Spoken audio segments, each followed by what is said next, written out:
Yes hello बच्चों, welcome in next lecture. It's liquid solution lecture number 17। चलिए आज हम लोग क्वेश्चंस से शुरू करते हैं, क्योंकि इन द प्रीवियस लेक्चर हम लोग ने डिप्रेशन इन फ्रीजिंग पॉइंट देखा था। ठीक है, उसका क्वेश्चंस रह गया था, तो आज हम लोग क्वेश्चन से स्टार्ट कर रहे हैं। क्वेश्चन है आपका, चलिए, PtCl4 dot 6H2O can exist as a hydrated complex 1 molal aqueous solution has depression in कहाँ freezing point ऑफ कितना है 3.72 डिग्री में दिया हुआ है। ठीक है, एज्यूम 100% क्या ionisation and KF of H2O, ये हमें गिवन है 1.86 डिग्री मोल पर kg। देन कॉम्प्लेक्स एज, कौन सा कॉम्प्लेक्स फॉर्म होगा? ठीक है, पहला ऑप्शन है Pt H2O whole 6 Cl। Second है, अच्छा क्वेश्चन ये बहुत, Pt H2O whole 4 Cl2 dot 2H2O। Third जो ऑप्शन है वो है हमारा Pt H2O whole 3 Cl3 Cl dot 3H2O। And जो फोर्थ ऑप्शन है हमारा, मान लो नॉन ऑफ द अबव है। ठीक है, ये आपका क्वेश्चन है। क्वेश्चन क्या बोल रहा है कि PtCl4 dot 6H2O can exist as a hydrated complex, okay, in 1 molar aqueous solution, okay, has depression point of 3.72 degree, okay, fine। assume, क्या एज्यूम करना है? 100% आयोनाइजेशन एंड KF दिया हुआ है ऑफ H2O। चलो इसको सॉल्व करते हैं, और ध्यान रखना कि water of crystallisation is not considered as क्या सॉल्यूट पार्टिकल इन क्या सॉल्वेंट। ये ध्यान रखना है, ये कंसिडर करके चलना है हमें। ठीक है, यहाँ पे ये ध्यान रखना है। क्वेश्चन आपने लिख लिया होगा। चलिए इसका थोड़ा सॉल्यूशन देख लेते हैं, कैसे इसको सॉल्व करेंगे। ठीक है, अगर इसके सॉल्यूशन जो गिवन है वो पहले लिख लो, हमेशा क्वेश्चन में जल्दी बनेगा। तो स्मॉल m गिवन है, डेल TF गिवन है 3.72, ठीक है, और मेरे को KF भी गिवन है 1.86 डिग्री। ठीक है, बहुत बढ़िया। चलो, तो डेल TF इक्वल टू क्या लिखेंगे? I इंटू क्या KF इंटू क्या M। तो इसका कितना वैल्यू है? 3.72। I हमें पता चल जाएगा यहाँ से, KF है 1.86 और यहाँ पे कितना है 1। तो I अगर हम कैलकुलेट करें यहाँ से, तो अगर तुम इसको कैलकुलेट करने जाओगे बेटा, तो I यहाँ से 2 आएगा। I यहाँ से क्या आएगा? 2 आएगा। तो चलो जरा n निकाल सकते हैं क्या? अगर I आ गया मेरे पास, तो क्या n चेक कर सकते हैं? तो हम वही फार्मूला लगाएंगे डिसोसिएशन का। अगर कुछ नहीं दिया हुआ तो हम समझेंगे डिसोसिएट हो रहा, 100% आयोनाइजेशन की बात है। तो I equal to 1 plus n-1 into क्या होता है? अल्फा। तो I तो मेरा 2 है, 1 प्लस n-1, ठीक है, और अल्फा का वैल्यू हम कंसीडर करके चलेंगे 1, 100% आयोनाइजेशन की बात है, क्वेश्चन में दिया हुआ है। ठीक है, तो n अगर तुम सॉल्व करोगे यहाँ से, तो n का वैल्यू भी क्या आएगा? 2 आएगा। देख लो, सॉल्व करके देखोगे तो n का वैल्यू भी तुम्हारा 2 आ रहा है। तो अगर तुम ऑप्शन देखोगे तो ऑप्शन बी में अगर ऑप्शन 2, ऑप्शन 3, ठीक है, और ऑप्शन फर्स्ट, यही चेक करना है हमें। तो ऑप्शन फर्स्ट में चेक करोगे, ऑप्शन फर्स्ट जो है, ठीक है, ऑप्शन फर्स्ट तो होगा ही नहीं, पहली बात तो, ठीक है, पहली बात की ऑप्शन फर्स्ट तो होना ही नहीं है, ठीक है, क्योंकि ये उस तरह का कंपाउंड जो दिया हुआ है क्वेश्चन में कि PtCl4.6H2 इस टाइप का होना चाहिए, वैसा कुछ भी कॉम्बिनेशन नहीं है। अब ऑप्शन सेकंड देखते हैं, तो क्या है, PtH2O होल 4 था, और क्या था, Cl2, और इसमें क्या था, Cl2.2H2O। तो यहाँ पे देखो, यहाँ पे देखो, यहाँ पे N का वैल्यू कितना आएगा, 3 आएगा। थर्ड वाला ऑप्शन देखते हैं, PtH2O whole 3 Cl3 Cl dot क्या था, 3H2O, ठीक है, यहाँ पे N का वैल्यू 2 आता है। तो इसका मतलब है कि हमारा फॉर्मूला कौन सा हुआ, थर्ड वाला करेक्ट आंसर है, ठीक है। चलिए, अब तो हमें क्लियर हो गया है कि कैसे हमको क्वेश्चन मिलेंगे, और भी क्वेश्चन हम देखेंगे, प्रैक्टिस सेशन इसका करेंगे हम लोग लास्ट में, ठीक है। चलो अब आगे बढ़ते हैं कंसेप्ट की ओर। हमारा जो लास्ट कंसेप्ट है ऑस्मोटिक प्रेशर जो है, ठीक है, उसके बारे में बात करेंगे हम लोग। चलो चलिए शुरू करते हैं। चलो हेडिंग डालता हूं मैं अपना, क्या है, ऑस्मोटिक प्रेशर। ऑस्मोटिक क्या है, प्रेशर है, ऑस्मोटिक प्रेशर है, ठीक है, ऑस्मोटिक प्रेशर। इसको किससे डिनोट करते थे हम लोग, पाई से, ठीक है, क्लियर है। उससे पहले हम जरा ये पढ़ने से पहले हम लोग ऑस्मोसिस पढ़ लेते हैं कि क्या होता है, ऑस्मोसिस क्या होता है।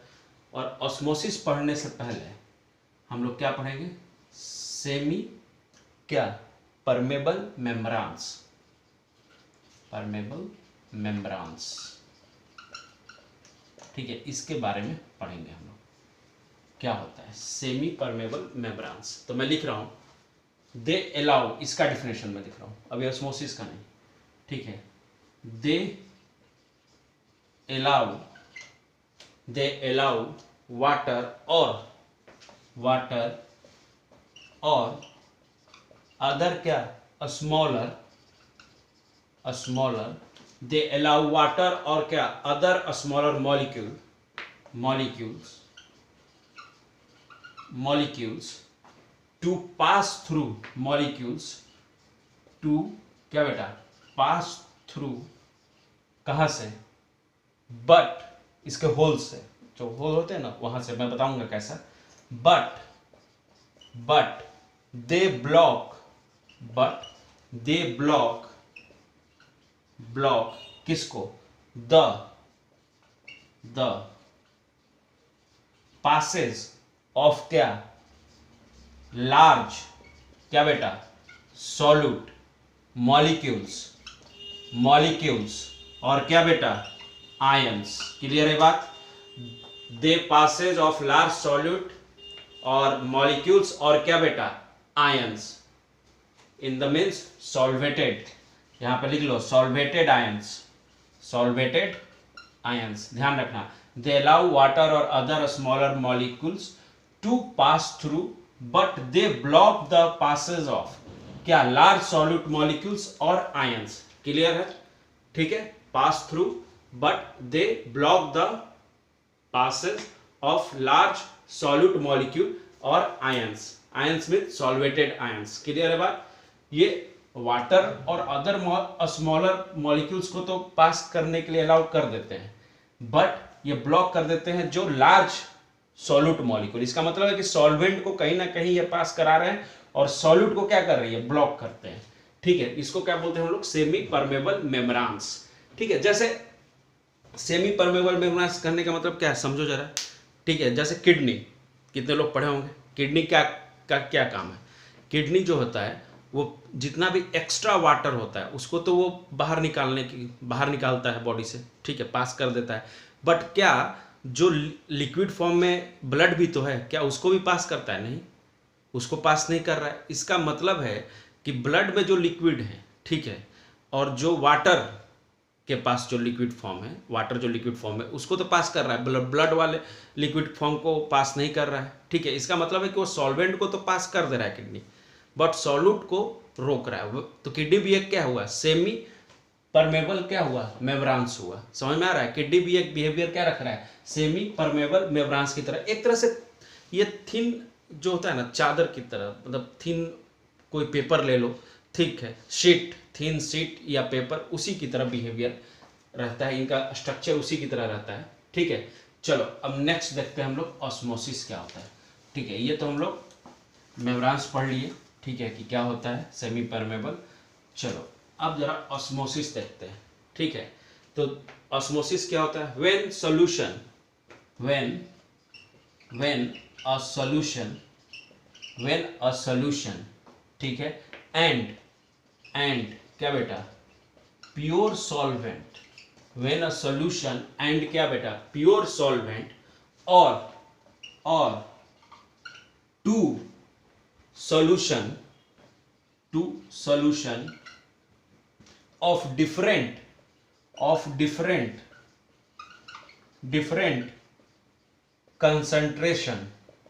concentration, when a solution and pure solvent or two solution of different concentration are क्या, separated by the right kind of क्या बोलो, सेमी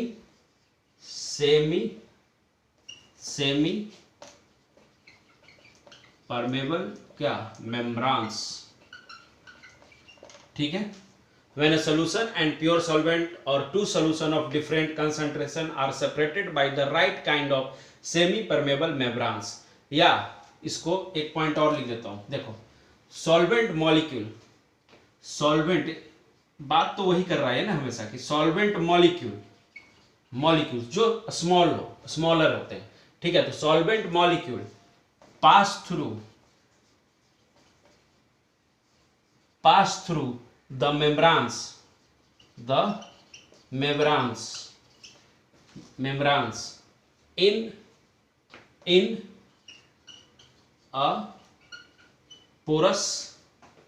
in a porous ऐसे लिखो कि solvent molecule pass through the membranes in a process, लिख दो porous, चलो मेम्ब्रान्स का तो ऐसे भी क्लियर कर लेंगे, इन अ प्रोसेस कॉल्ड क्या, यहीं पे ऑस्मोसिस। इसी को हम लोग एक लाइन में ऑस्मोसिस बोलते हैं। Solvent molecule pass through the membranes in a process called क्या, ऑस्मोसिस। क्लियर है बात?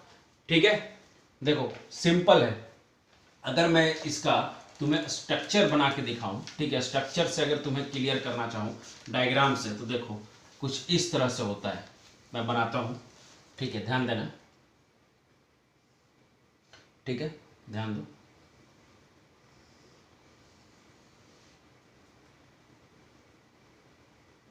एक और कलर ले लेता हूं।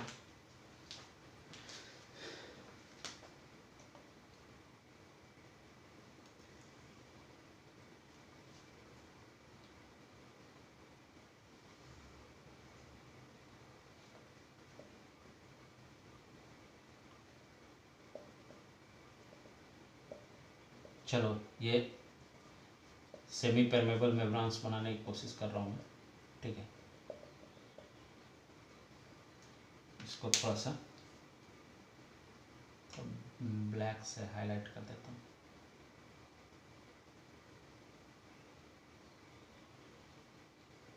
यहाँ पे तो उतने स्मॉल होल मैं नहीं बना पा रहा हूँ। सोच रहे हो कितना स्मॉल होल होगा कि सिर्फ वाटर के मॉलिक्यूल ही वहाँ से क्या कर रहे हैं, पास कर रहे हैं, बाकी किसी के भी। क्लियर है? इसको क्या बोल रहा हूँ, सेमी परमेबल क्या, मेम्ब्रांस। ठीक है, ये हमारा सेमी परमेबल मेम्ब्रांस है। अब देखो इस साइड, देखो समझना बात को, देखो समझो। अब थोड़ा सा ब्लू पेन का भी इस्तेमाल कर लिया जाए, ब्लू इंक का, उससे मैं वाटर मॉलिक्यूल बना देता हूँ।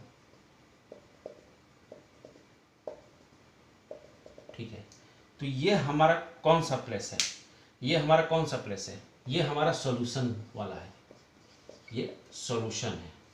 और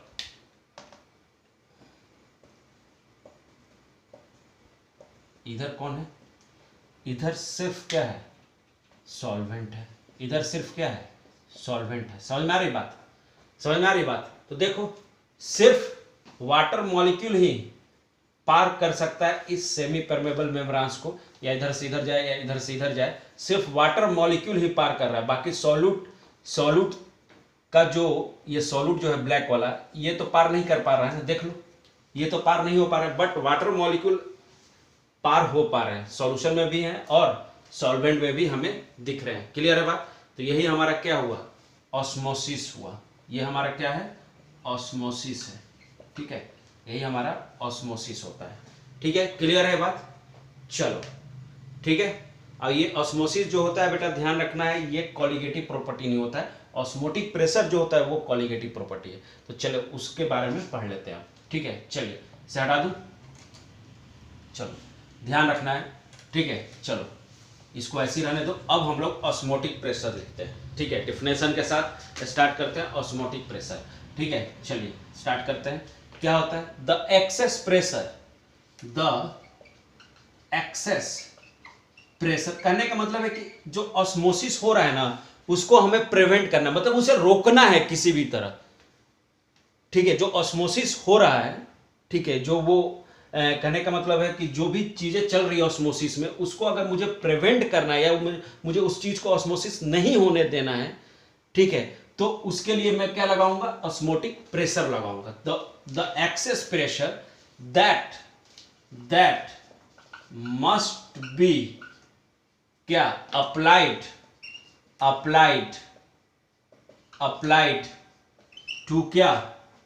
टू क्या सॉल्यूशन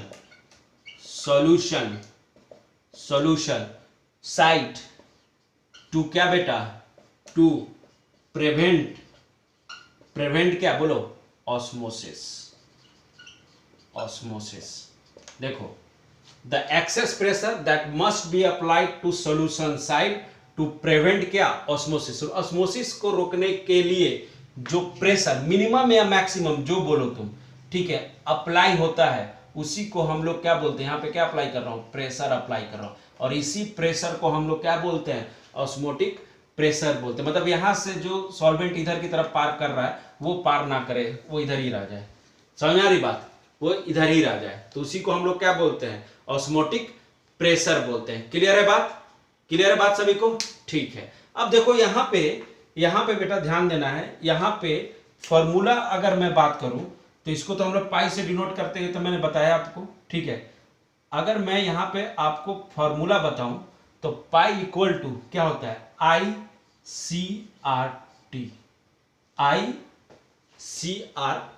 अब आई तो आप जानते हो क्या होता है, बोलो, वेंट ऑफ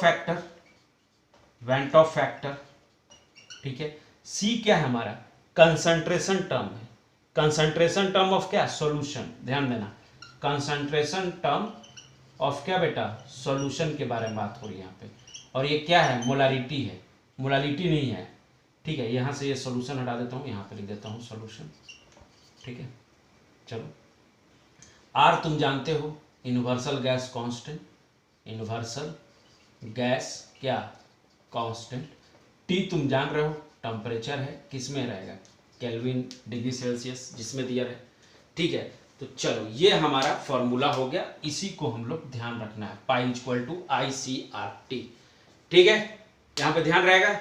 चलो एक और चीज मैं यहाँ पे बता देता हूं कि इन द ऑस्मोसिस, ठीक है, जब ये फिनोमेना होता है, ठीक है, तो यहाँ पे 2-3 टाइप के सॉल्यूशन फॉर्म करते हैं। जहाँ पे पाई1 इक्वल टू पाई2 हो जाए, तो कहने का मतलब है कि पाई1 और क्या पाई2, अगर सॉल्यूशन के अंदर पाई1 और पाई2 दोनों क्या हो जाए, बराबर हो जाए जिस केस में, ठीक है, तो वो क्या होता है, आइसोटोनिक उसको बोला जाता है। उसको कैसा बोला जाता है, आइसोटोनिक। ठीक है, आइसोटोनिक सॉल्यूशन।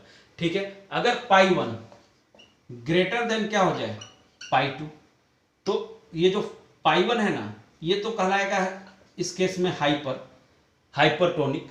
बट अगर पाई 2 बोले तो पाई 2 क्या हुआ, यहाँ पे हो गया, ये क्या हो गया, ये हाइपोटोनिक हो गया। समझो बात को, हाइपो कम, हाइपर ज्यादा। क्लियर है बात? तो इस टाइप के भी सोल्यूशन फॉर्म करते हैं बेटा, ध्यान रखना है इस बात को। क्लियर है बात? ये सब देखो ध्यान रखना है, बस कुछ नहीं है, फॉर्मूला अगर तुम्हें आएगा तो इसमें क्वेश्चन तुम बना जाओगे। ठीक है, बस समझना है हमें। ठीक है, चलो कुछ क्वेश्चंस इस पे देखते हैं हम लोग कि कैसा क्वेश्चन आता है। ठीक है, उसके बारे में बात करते हैं। चलिए क्वेश्चन देखते हैं, क्वेश्चन स्टार्ट करते हैं। ठीक है, क्वेश्चन है, अच्छा क्वेश्चन है ये। द relationship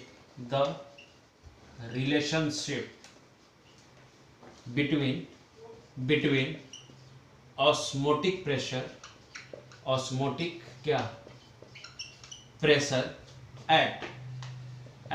273 Kelvin when 10 ग्राम क्या है, ग्लूकोज है। क्वेश्चन पे ध्यान देना है, अच्छा क्वेश्चन है। इस टाइप का क्वेश्चन बहुत पूछे जाते हैं एग्जाम में, ट्रिकी।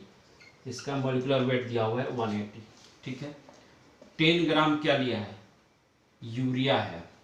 इसका भी दे दिया है मॉलिक्यूलर वेट, बहुत बढ़िया 60। चलिए, और ये हम मान के चल रहे हैं, कि ये P2 है एंड, ठीक है, और ये हमारा क्या है, P1 है। ये मान के चलो कि ये P1 है ग्लूकोज। ठीक है, जो यूरिया था हमारा P2 था and 10 gram sucrose molecular weight दिया हुआ है कितना, 342। ये हमारा P3 है, बहुत बढ़िया। Are dissolve in 250 ml of water each. अब हमें बताना है, ठीक है, ऑप्शन क्या है, P1 greater than P2 greater than क्या, P3। सेकंड बताना है हमें P3 greater than P1 greater than क्या, P2। थर्ड बताना है हमें P1 ग्रेटर, एक मिनट इसको लिखो, P2 greater than P1 greater than क्या, P3। Fourth, none of the क्या एबव। चलो अब तुम देखो क्वेश्चन समझो। The relationship between osmotic pressure at क्या है, 273 केल्विन व्हेन 10 ग्राम ग्लूकोज, उसका मॉलिक्यूलर वेट दिया हुआ है, ठीक है 180। 10 ग्राम यूरिया, उसका भी मॉलिक्यूलर वेट दिया, ग्लूकोज को P1 मान लिया है, यूरिया को P2, एंड 10 ग्राम सुक्रोज, उसका भी मॉलिक्यूलर वेट दिया है, इसको P3 मान रहा हूँ। Are dissolve in 250 ml of water. ठीक है, तो हमको बताना है कि P1, P2 और P3 किसका ज़्यादा होगा ऑस्मोटिक प्रेशर, किसका ऑस्मोटिक प्रेशर ज़्यादा होना है, ये हमें बताना है क्वेश्चन के अंदर। ठीक है, चलो इजीली हम बता सकते हैं। ठीक है, समझते हैं थोड़ा क्वेश्चंस को। ओके, चलिए, ऑस्मोटिक प्रेशर, ठीक है, हटाऊं, चलो अब देखो, रिलेशन दे दिया है, ठीक है, समझते हैं कि कैसे सोचेंगे। ठीक है, क्वेश्चन अच्छा है, सोचने का तरीका भी आना चाहिए। देखो पहले तो मैं क्या लिखूंगा, सॉल्यूशन, और क्या क्या गिवन था, 10 ग्राम क्या गिवन है, ग्लूकोज। 10 ग्राम क्या गिवन है, यूरिया। 10 ग्राम क्या गिवन है, सुक्रोज, यही गिवन है। ठीक है, इसका वॉल्यूम भी क्या दिया हुआ है, 250। तो सबका वॉल्यूम आई थिंक सेम है, यस, सबका वॉल्यूम सेम है। तो एक बात बताओ, क्या हम कंसंट्रेशन नहीं निकाल सकते हैं, सबका निकाल सकते हैं। ये C1 ग्लूकोज के लिए 180 इंटू 1000 अपॉन क्या 250, ये C2 किसके लिए, यूरिया के लिए 10 अपॉन क्या 60 इंटू क्या 1000 अपॉन क्या बेटा 280, सॉरी वॉल्यूम तो सेम है ना, 250। ठीक है, चलो C3 यहाँ पे कितना है, 10 अपॉन, इसका कितना दिया होता है 342 ना, यस, इंटू क्या 1000 अपॉन क्या 250। अब देखो क्या दिमाग लगाना है इसमें। अब वेंटो फैक्टर अगर बात करें इन तीनों का वेंटो फैक्टर हम जानते हैं कि 1 होता है, चाहे ग्लूकोज हो, चाहे यूरिया हो, चाहे सुक्रोज हो, ये नॉन वोलेटाइल होते हैं, तो इसलिए आई इक्वल टू क्या है, तीनों का 1 है। ठीक है, तो हमारा अगर हम सोचें ठीक है, तो फॉर्मूला क्या है, पाई इक्वल टू क्या, I into C into R into क्या, टी। तो देखो आर और टी तो कांस्टेंट है सब में, ठीक है, उससे कोई मतलब नहीं है।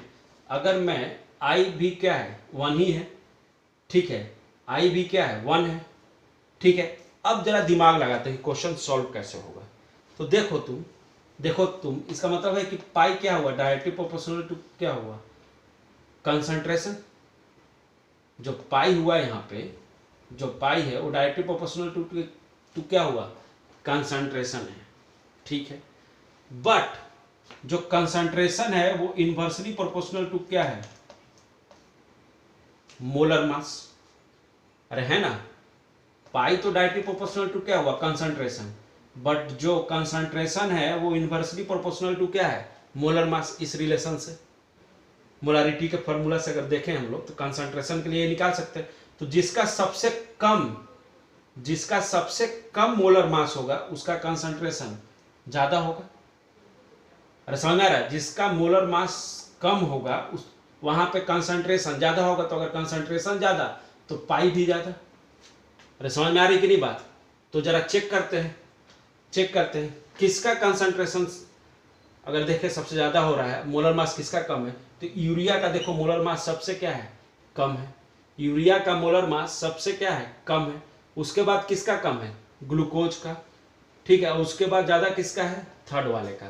तो इसका मतलब कि ऑप्शन सही होना चाहिए P2 ग्रेटर देन P1 और ग्रेटर देन क्या, P3। P2 greater than P1 greater than क्या, P3, यही होना चाहिए। देखो यहां से P2 ग्रेटर देन क्या, P1 ग्रेटर देन क्या होना चाहिए, देखो P3।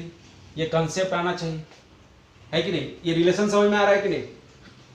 देख लो बहुत इंपॉर्टेंट है क्वेश्चन, इस तरह के आया हुआ है इसलिए बताया जा रहा है। मेंस में भी आया हुआ है इस तरह का क्वेश्चन कंपेयर करने के लिए, और नीट में तो आता ही है, मेंस में भी बहुत बार आया हुआ है एडवांस तक में। तो देख लो इस तरह से इस क्वेश्चन को हम लोग सॉल्व करेंगे। क्लियर है सभी को, बहुत इजी है, ठीक है।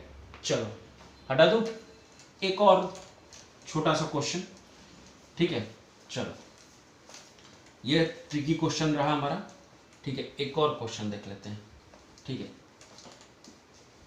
एक जनरल जो क्वेश्चन है वो जरा देखते हैं, ठीक है। चलो दिया हुआ है कि 0.5 क्वेश्चन है कि 0.5 molarity solution of urea is क्या, आइसोटोनिक विथ देख लेते हैं। आइसोटोनिक का कंसेप्ट आ गया, कैसे यूज करते हैं आइसोटोनिक का कंसेप्ट, उसके बारे में भी बात कर लेते हैं। क्या है, शुगर है, सी क्या है ऑप्शन हमारा, 0.5 मोलारिटी ऑफ क्या, BaCl2 है, एंड डी क्या है, 0.5 मोलारिटी ऑफ क्या हो, बेंजोइक एसिड इन कहाँ है, बेंजीन। देखो हमसे पूछ रहा है कि 0.5 molar solution of urea is isotonic with. तो आइसोटोनिक के लिए मैंने कंसेप्ट बताया, जहां पे पाई1 इक्वल टू क्या हो जाए, एक मिनट, पाई1 इक्वल टू क्या हो जाए बेटा, पाई2। यही कंसेप्ट है हमारा कि पाई1 किसके बराबर हो जाए, पाई2 का। तो ठीक है, तो यूरिया के लिए पहले आई निकाल लेते हैं, यूरिया के लिए तो आई इक्वल टू, तभी तो कंपेयर करेंगे क्या होता है, डिसोसिएशन लेकर चलेंगे, अल्फा, ठीक है। तो देखो आई अगर मैं बात करूं तो 1 और n का वैल्यू यूरिया है, ठीक है, यूरिया है, ठीक है। तो अगर मैं यहां पे आई इक्वल टू क्या था यहां पे 1 प्लस n-1, ठीक है, n-1। तो अगर मैं यहां पे सोचूं ठीक है, यहाँ पे अगर सोचा जाए, 1 मिनट रुक जाओ, इसको ऐसे नहीं करते, इसको जरा फार्मूला पे एक बार चेक कर लेते हैं, ठीक है, क्योंकि हमें दिया हुआ है वैल्यू। तो पाई, आई निकालने की जरूरत ही नहीं है, पाई इक्वल टू क्या करूँगा, ICRT, यही फार्मूला है। तो ये पाई 1 निकाल रहा हूँ मैं, तो पाई 1 इक्वल टू आई का वैल्यू यूरिया के लिए 1 होता है, ये तो हम जानते हैं। सी दिया हुआ है 0.5, ठीक है। आर और टी तो मैं मान के चल रहा हूँ कि क्या है, कांस्टेंट है। तो इसका मतलब है कि जिसका वैल्यू 0.5, पाई 1 जिसका 0.5 के इक्वल आएगा, वही हमारा क्या होगा, इसमें आइसोटोनिक होगा, किसके साथ, पाई 1 के साथ। देख लेते हैं, चेक करते हैं। अब NaCl है, इसका I का वैल्यू कितना आएगा, 2। देख लो, Na प्लस और Cl माइनस। शुगर देख लो, शुगर तो ये एक ही होता है, एक ही यूनिट होता है इसका, तो I इक्वल टू क्या हो जाएगा, 1। अब BaCl2 है, तो ये अगर ब्रेक करेगा तो ये 2 और 1 3, तो कितना हो जाएगा, 3 इसका I। अब बेंजोइक एसिड है, यू नो बेंजोइक एसिड जो है वो डाइमर बनाता है इन द बेंजीन में जब जाता है, तो इसका मतलब है कि यहाँ पे I का वैल्यू, इसका ध्यान रखना है, हाफ होता है। यहाँ पे I का वैल्यू क्या होता है, हाफ होता है। तो पाई 1 का वैल्यू तो हमें मिल गया है, पाई 1 का वैल्यू यहाँ पे हटा देता हूँ, पाई 1 का वैल्यू मेरा क्या है, पाई 1 इक्वल टू क्या है, ध्यान देना है, पाई 1 इक्वल टू क्या है, 0.5, यही है, ठीक है। और कंडीशन मेरा क्या है कि पाई 1 इक्वल टू क्या होना चाहिए, पाई 2। अब पाई 2 खोजना है हमें आइसोटोनिक के लिए, ठीक है। तो यहाँ पे 0.5 इंटू 2 हो जाएगा, नहीं ये नहीं होगा, ठीक है, अगर फार्मूला में रखेंगे तो। ये देखो 0.5 इंटू 1, देखो बी ऑप्शन, अगर इसको भी रखोगे तो ये भी नहीं होगा, पॉइंट समथिंग 5, 1 पॉइंट समथिंग आने लगेगा, ठीक है, ये भी नहीं होगा, हाफ और कम हो जाएगा, ठीक है। तो हमारा ऑप्शन क्या हो जाएगा, ये पाई 2 इक्वल टू क्या, 0.5 इंटू क्या 1। तो देख लो, तो इसका मतलब है कि जो 0.5 मोलार क्या शुगर है, वही हमारा क्या रहेगा बेटा, आंसर रहेगा। क्लियर है सभी को, देख लो, क्लियर कर लो, ठीक है। इसी टाइप के क्वेश्चंस एग्जामिनेशन में पूछे जाएंगे, ट्रिकी टाइप के, कि कैसे आप सोचते हैं क्वेश्चन को, ठीक है।